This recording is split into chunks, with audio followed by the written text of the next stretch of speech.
La impresión que teníamos todos, yo hablé bastante con María Julia Hernández, la directora de la tutela legal, que fue la que hizo la investigación. Ella estaba convencida de que la versión que dieron los militares y la policía no era una versión coherente, ¿verdad? Que había muchas lagunas, mucha falsedad y que la investigación fue muy deficiente.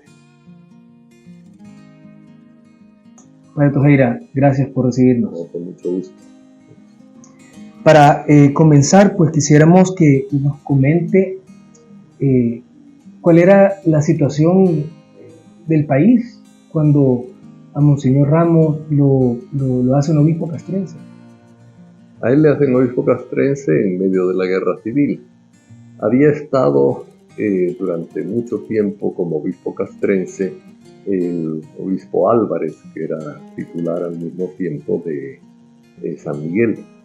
Y había quejas de él, le gustaba vestirse de militar, incluso en la guerra con Honduras pues se había puesto casco militar, había bendecido las armas, había incluso algunas quejas de los padres capuchinos de Ocotepeque de que se había llevado todos los archivos parroquiales de Ocotepeque, que el Chele Medrano había conquistado Ocotepeque y él como capellán castrense se llevó las cosas de la parroquia de Ocotepeque, y esas quejas habían llegado incluso a Roma, ¿verdad?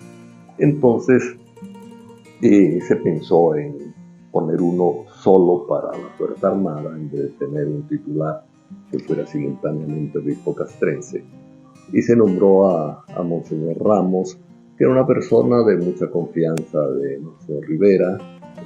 Monseñor Rivera lo tenía en el seminario interdiocesano, en aquel entonces, menos los de San Vicente, todos los demás estaban en el seminario interdiocesano de aquí de San José de la Montaña.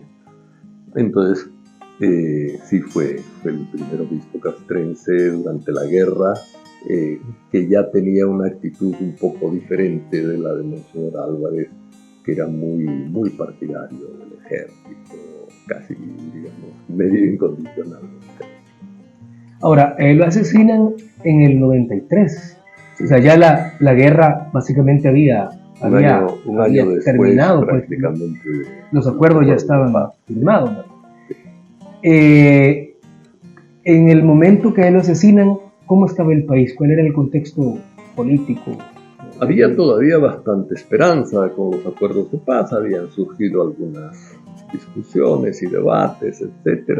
La economía estaba un poco golpeada, pero todavía había bastante esperanza. Al mismo tiempo había quejas de que los mismos que habían estado en el Estado Mayor, ¿verdad? Y en el poder militar durante la guerra, seguían al frente del ejército, habían sido denunciados por la Comisión de la Verdad, habían sido mencionados como militares que tenían que ser destituidos, pasados a la baja por la Comisión ad hoc, y sin embargo seguían ahí. Eso sí, había un descontento respecto a ellos, pero en el país había cierta esperanza de que, bueno, con los acuerdos de paz se recuperara la economía de El Salvador, etc. Bueno, y luego cuando durante él era obispo castrense en el 89, que asesinan a los jesuitas en la UCA, ¿hubo alguna posición de Monseñor Ramos? ¿Él dijo algo, algún comunicado en relación a la muerte de los jesuitas? Él estaba en una situación muy difícil, la verdad que fue muy cariñoso con nosotros. Él se había educado en el seminario con los jesuitas todavía, el padre Amando lo había recibido, incluso en aquel tiempo a las vocaciones tardías que le llamaban, es decir, gente de 30 y tantos, 40 años que quería ser sacerdote, los mandaban a un seminario para vocaciones tardías que había en Colombia, que se llamaba La Ceja, y servía a todos los países de América Latina ese seminario. Pero los jesuitas lo vieron tan buena persona, ¿verdad? Y además bien formado, etcétera, que le pidieron al arzobispo, a Monseñor Chávez, que lo dejara entrar en el seminario y formarse aquí en el seminario. Era un hombre muy bueno. Y entonces él tenía mucho cariño a Amando López, que fue uno de los asesinados, y vino a darnos el pésame, estuvo celebrando con nosotros. En el primer día ya, ¿verdad? Es decir, estuvimos hablando, después cuando se expusieron los cadáveres, que tardaron un poco en prepararlos, también llegó muy cariñoso, muy cordial, muy buena persona, e incluso se disculpó de que no iba a llegar a la concelebración el día del entierro, ¿no? Que el obispo, que Orgullo Rosa, el nuncio de aquel entonces, es decir, pero él nos dijo, miren, está muy difícil la cosa y yo creo que es mejor que yo no vaya para evitar problemas. Alguna gente puede enojarse al ver que está el obispo castrense ahí, porque él veía, bueno, yo le expliqué cómo habían sido las cosas, lo que le habíamos dicho al presidente Cristiani con Monseñor Rivera y el cardenal Goyo Rosa, y él estaba también convencido, después de oír lo que le contaba, que realmente habían sido los militares los que habían dado la orden de matar. Y los militares negaban, ¿verdad? Decían que ellos no habían sido, entonces él sentía que era complicado y que incluso podría entorpecer el funeral si lo veían a él, alguna gente que se enojara o que armara escándalo. Pero muy, muy cariñoso, yo le estoy muy agradecido en ese momento porque fue muy solidario personalmente con nosotros. La gente que hemos entrevistado, tanto en San Antonio del Monte como obispos, sacerdotes que le conocieron, su familia, cuentan maravillas de él, hablan que era una persona muy, muy buena, muy servicial, con un carácter espectacular de hacer bromas, de risas y todo eso, ¿no? A mí se me ocurre esta pregunta que le he hecho a toda la gente. ¿Por qué alguien quiere matar a una persona que vino a hacer el bien totalmente? Pues alguien que fue muy querido, y ¿qué razón pudo haber habido para quererlo matar a él? Mira, la impresión que teníamos todos, yo hablé bastante con María Julia Hernández, la directora de la tutela legal, que fue la que hizo la investigación. Ella estaba convencida de que la versión que dieron los militares y la policía no era una versión coherente, ¿verdad? Que había muchas lagunas, mucha falsedad y que la investigación fue muy deficiente. Entonces, la versión que yo escuché en aquel momento es que él, bueno, como capellán de la Fuerza Armada, se preocupaba por la salud espiritual, vamos a decirlo así, de los militares, y había promovido mucho el movimiento de los encuentros matrimoniales dentro del ejército, especialmente con la oficialidad joven, tenientes, capitanes, sobre todo con el grupo de capitanes tenía una relación bastante cordial y cercana en los matrimonios, ¿no? A través del trabajo y del apoyo matrimonial que él estaba. Y lo que yo oí comentar, y además de bastante buenas fuentes, fue que él estaba muy enterado por la vía de los capitanes que criticaban a sus jefes de corrupción e incluso algunos de narcotráfico, ¿verdad? De colaboración en narcotráfico. No todos los coroneles, por supuesto, pero que había algunos, y que había en ese sentido dentro del ejército bastante impunidad y tolerancia, ¿verdad? Es decir, que no se trataba de luchar contra la corrupción y se permitía a los narcos que hicieran lo que les daba la gana, ¿verdad? A los militares que estaban vinculados a eso. Entonces, que ese conocimiento de él fue un poco, que decían, lo que probablemente ocasionó el deseo de matarle, porque pues, bueno, siempre hay alguien que dice, sabe demasiado, ¿verdad? O él habla mucho con los capitanes de esto, ese tipo de cosas. Eso es lo que yo escuché, como digo, algunas fuentes, como la posibilidad de, como no hubo además una investigación seria, entonces este tipo de hipótesis crecen siempre, ¿verdad? Y se desarrollan desarrollan más porque era un poco inconcebible. Yo creo que alguna vez lo he mencionado, a mí me llamó la atención y parte confirma esto que estoy diciendo, que en la misa, siendo capellán castrense, digo, ordinario castrense, obispo castrense, teniendo el grado de coronel, etcétera, a mí me llamó la atención en la misa del entierro, ¿verdad?, en el sepelio, que allí solo había 3 coroneles nada más. Uno suponía que llegarían más militares, pero no estaba el ministro de Defensa, no estaba el jefe del Estado Mayor, ¿verdad? Solo había un representante del Estado Mayor y el coronel y el teniente coronel del departamento, del batallón de allá de Sonsonate, los locales. En cambio, había una cantidad enorme de capitanes, yo no sé si conté 30 o más de 30, ¿verdad?, que me llamó la atención allí en la catedral, ¿verdad? Y efectivamente la mayoría eran capitanes, ¿verdad? Entonces uno ve un poquito ese contraste, es decir, cómo oficiales jóvenes lo apreciaban y cómo oficiales mayores, que cuando muere un coronel que está en activo, se junta prácticamente todo el mundo de los coroneles, ¿verdad? Y bueno, pues Monseñor era un coronel en activo, ¿verdad?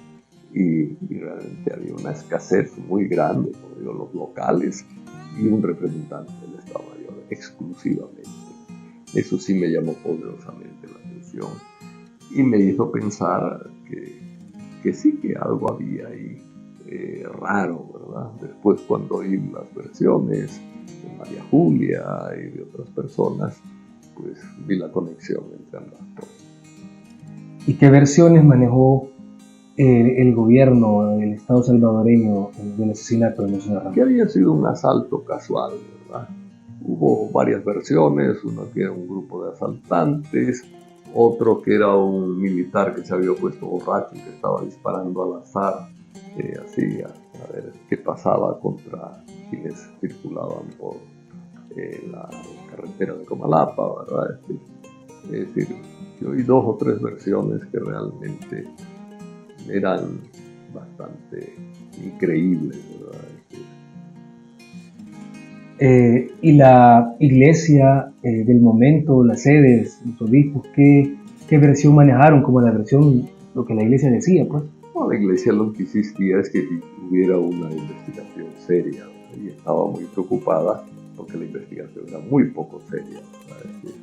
Tanto, recuerdo, digamos, señor Rivera como Monseñor Gregorio Rosa, que estaban francamente molestos por la falta de seriedad de la investigación, lo cual también de nuevo renueva las sospechas de que había algo más. Aquí hay algo que para mí es sumamente importante, y es que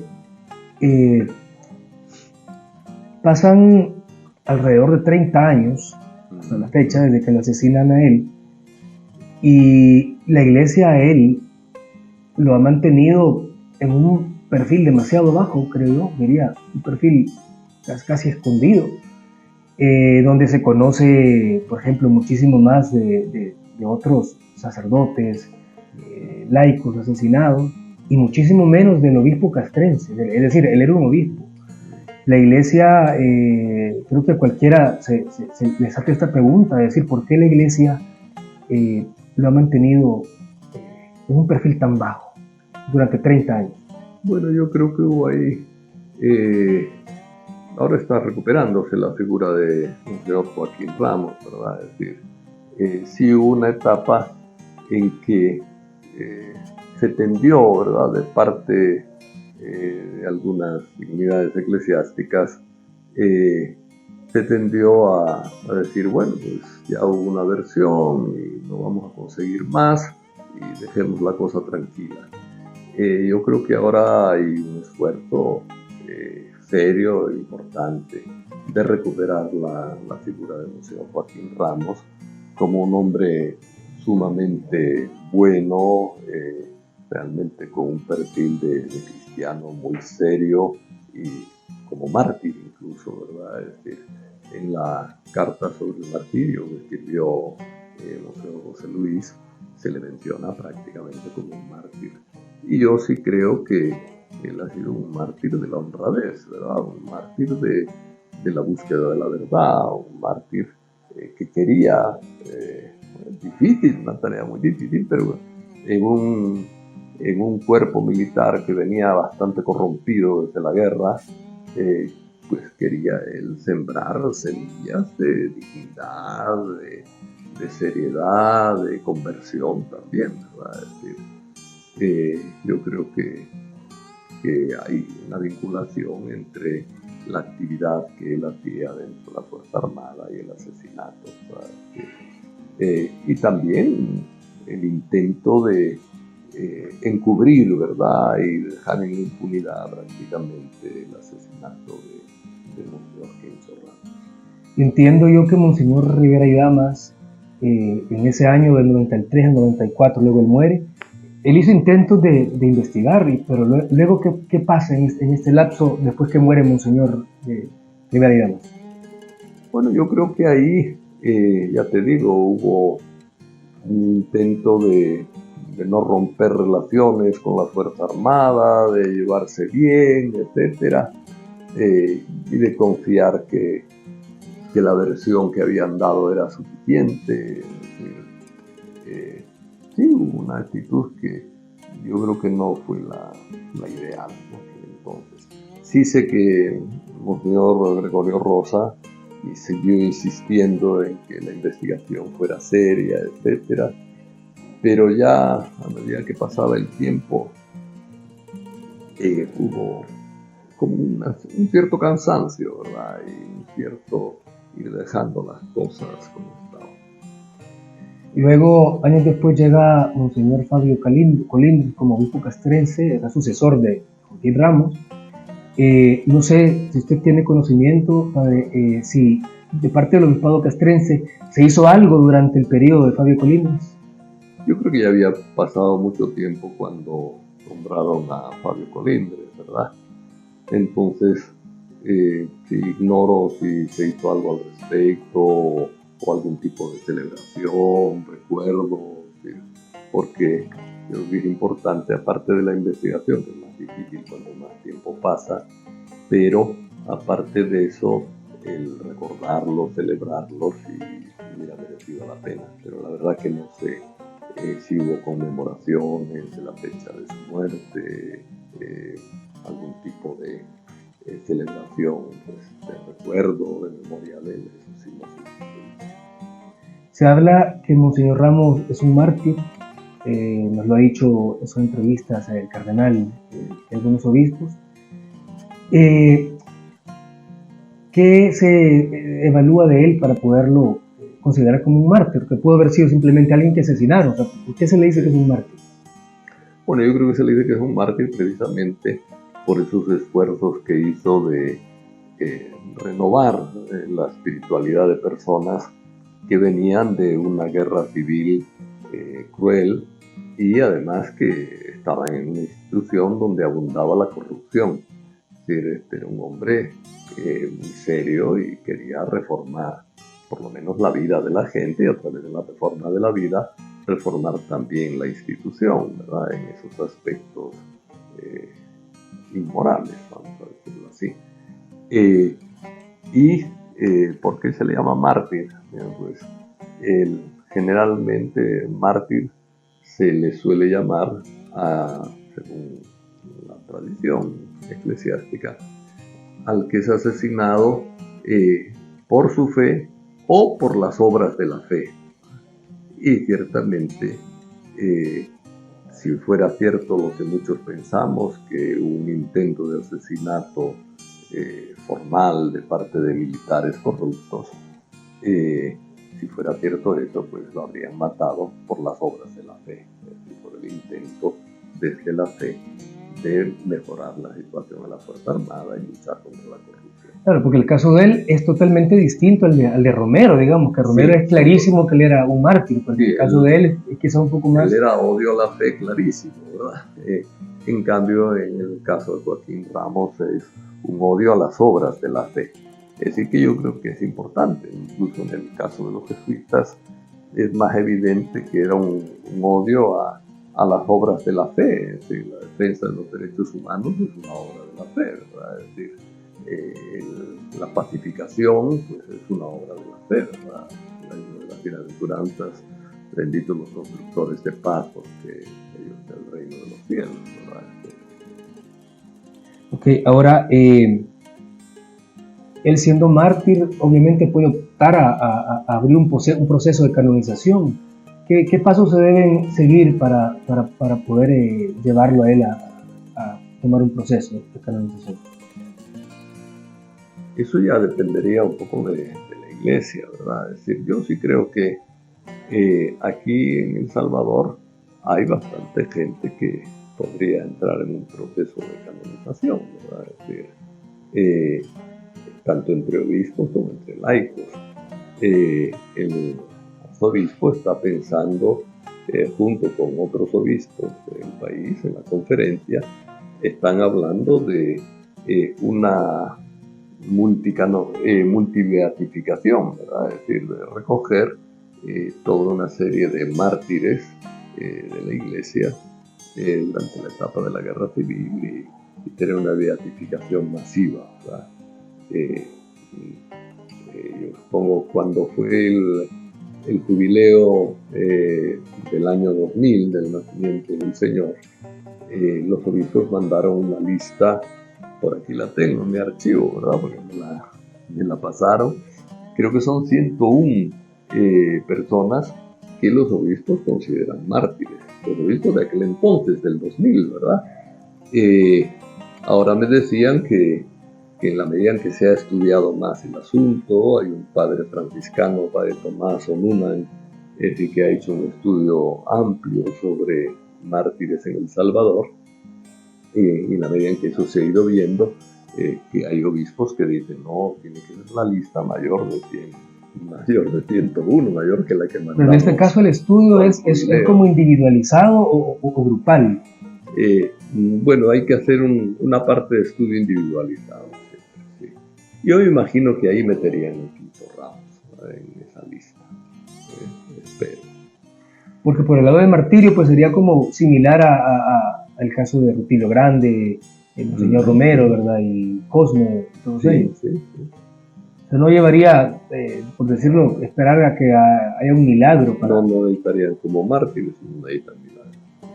Solo comprobar claramente que fueron asesinados o por su fe o por las obras de su fe.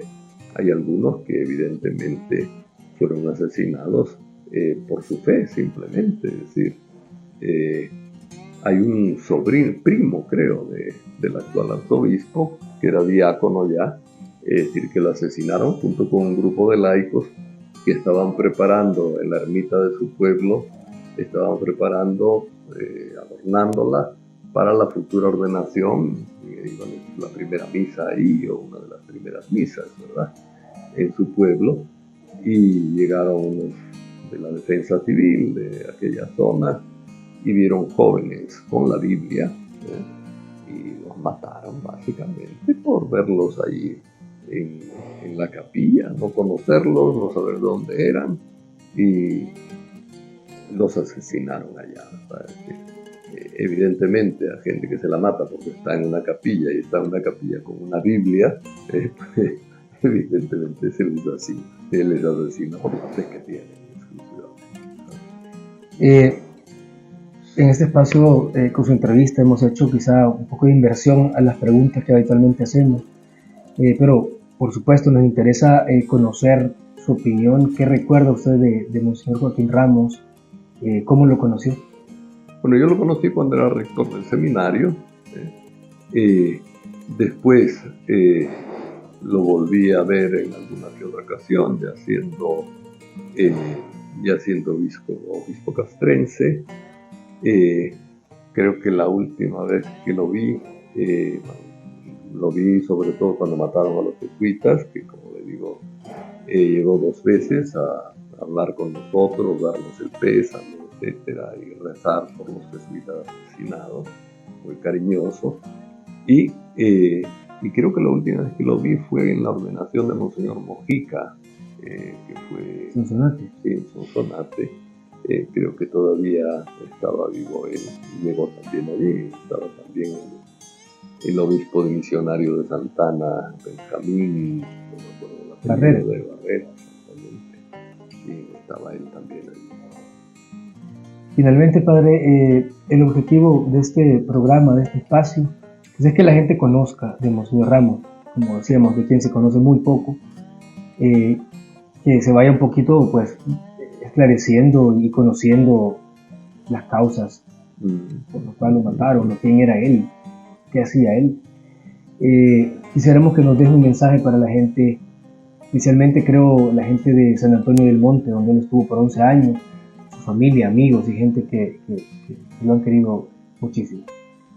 Bueno, yo los animo a seguir recordándolo, ¿verdad? Recordándolo y teniéndole devoción a nivel privado, personal, porque realmente fue un hombre ejemplar, ¿verdad? Y un hombre muy bueno.